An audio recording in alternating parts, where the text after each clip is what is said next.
Hi எல்லாருக்கும். இந்த வீடியோவில் சிக்கன் 65 எப்படி பண்ணோம் தான் சொல்லித்தர போகிறேன். இந்த வீடியோவை எண்டு வரைக்கும் மறக்காமல் பாருங்கள். ஃபஸ்ட்டாக நான் போன்லெஸ் சிக்கன் நல்லா வாஷ் பண்ணி குட்டி குட்டியாக கட் பண்ணி நான் எடுத்துக்கிட்டேன். நீங்கள் போன் உள்ள சிக்கனில் பண்ணாலுமே சூப்பராக இருக்கும். ஆனால் நான் போன்லெஸ் ஒரு 1/2 கிலோ இருக்கும். அது 1/4 கிலோ டு 1/2 கிலோ வரைக்கும் இருக்கும்.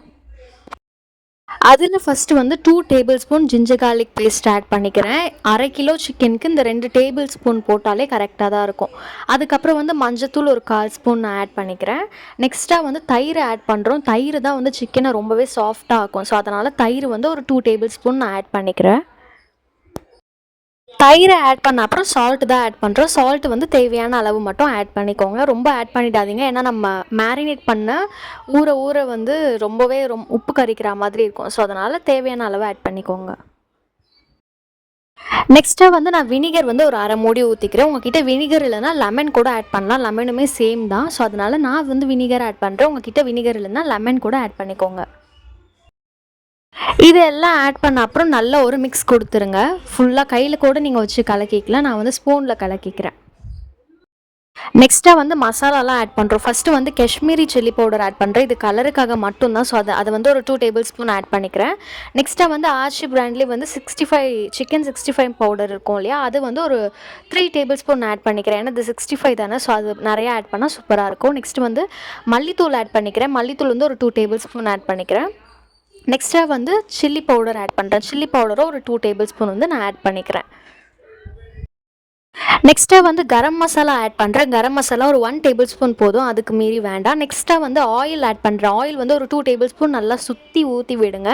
ஆயில் ஊற்றும் போது அந்த மசாலாலாம் அந்த ஆயிலில் நல்லா பிடிக்கும். ஸோ அதனால தான் ஆயில் ஊற்றுறோம். அவ்வளோதான் இதோட இன்க்ரீடியன்ஸ். இதுக்கப்புறம் நல்லா ஒரு மிக்ஸ் கொடுத்துருங்க. நீங்கள் கையில் கலக்குனா உங்களுக்கு பெட்டராக இருக்கும். ஏன்னா எனக்கு இது கை எரியோன்றனால நான் கையில் கலக்கல, ஸ்பூனில் கலக்கிக்கிட்டேன்.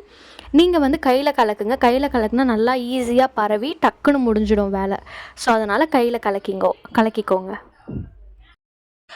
நல்லா இதெல்லாம் மிக்ஸ் பண்ணி முடிச்ச அப்புறம் நம்ம ஒரு மேரினேட் தான் பண்ண போகிறோம். இந்த மாதிரி நல்லா மிக்ஸ் பண்ணிவிட்டு கருவேப்பிலை இருந்தால் கருவேப்பிலையை நல்லா ஒரு கையளவு எடுத்து அது ஃபுல்லாக போட்டு விட்டுருங்க.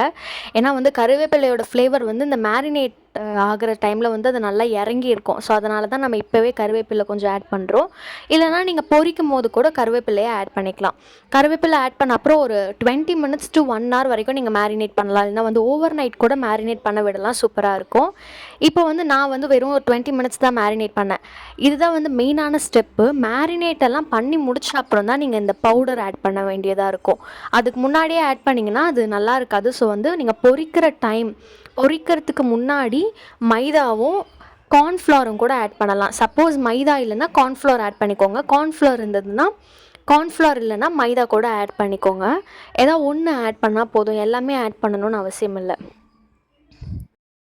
இப்போ நான் நல்ல ஒரு இரும்பு கடாயில் எண்ணெயை ஊற்றி நல்லா சூடு பண்ணிட்டேன். நல்லா சூடு பண்ண அப்புறம் தான் நீங்கள் மேரினேட் பண்ண சிக்கனை போடணும். அதுக்கு முன்னாடியே போட்டுட்டிங்கன்னா மசாலா எல்லாமே எண்ணெயோட பிரிஞ்சு போயிடும். ஸோ அதனால் நல்லா சூடு பண்ணிவிட்டு போடுங்க. அப்போ தான் நல்லா அந்த சிக்கனில் நல்லா மசாலா ஒட்டி பிரியாமல் வரும். நான் நல்லா சூடு நீங்கள் வீடியோவில் பார்க்கும் போதே தெரியும், போட்ட உடனே கொதிக்கும் எண்ணெய். அந்த அளவுக்கு சூடாக இருக்கணும். அப்போ தான் கரெக்டாக இருக்கும். ரொம்பவும் சூடு பண்ணிடாதீங்க. அப்போ உள்ளெல்லாம் சிக்கன் வேகாமல் வெளியே மட்டும் சீக்கிரத்துலேயே தீஞ்சிடும். ஸோ அதனால் கரெக்டாக சூடான உடனே சிக்கனை போட்டுருங்க.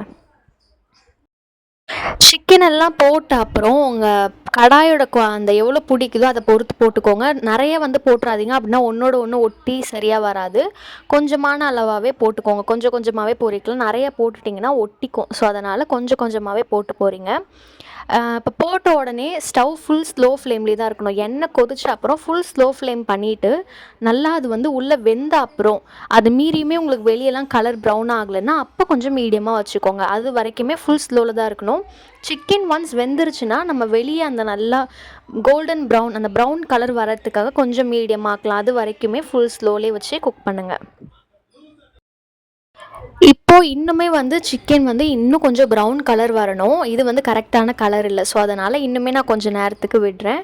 இப்போ கரெக்டாக கொஞ்சம் கலர் வந்திருக்கு. நீங்கள் முன்னாடி பார்த்ததுக்கும் இப்போ பார்த்ததுக்கும் டிஃப்ரென்ஸ் தெரியும். ஸோ இதுதான் கரெக்டான ஸ்டேஜ். இந்த ஸ்டேஜில் தான் நீங்கள் சிக்கனை எடுத்துடணும். இல்லை இதுக்கப்புறம் விட்டுட்டிங்கன்னா ரொம்பவே தீயிற மாதிரி ஆகிடும். தீஞ்சிட்டா நல்லா இருக்காது. ஸோ அதனால் இந்த ஸ்டேஜ்லேயே சிக்கனை எடுத்துருங்க. அவ்வளோதான், நம்ம சிக்கன் 65 சூப்பராக ரெடி ஆகிடுச்சு. இதை கண்டிப்பாக ட்ரை பண்ணிவிட்டு கமெண்ட்டில் எப்படி வந்திருக்குன்னு சொல்லுங்கள். வீடியோ பிடிச்சிருந்தா சப்ஸ்கிரைபும் பண்ணுங்கள்.